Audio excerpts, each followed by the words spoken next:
आज्ञा कथा होची गतकाली माननीय मुख्यमंत्री ऑलरेडी कही सारी कि त्रिपुरा मॉडल ओडिशा रे कार्य करिवो नाही कारण गोटाए जिनस स्पष्ट ओडिशावासी जो प्रकार भाव में नवीन बाबू को भल पाउचंती एवं भारतीय जनता पार्टी गोड़ तोड़ माटी खसुची बते आपणकर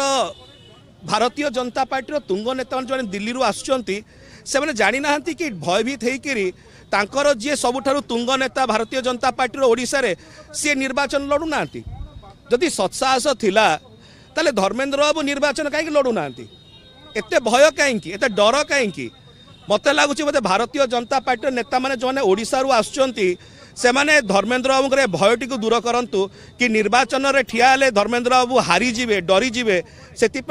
जो मन में गोटे छनका पशिची प्रथम से छनका को दूर करंतु तापरे त्रिपुरा विषय कथा हुंतु।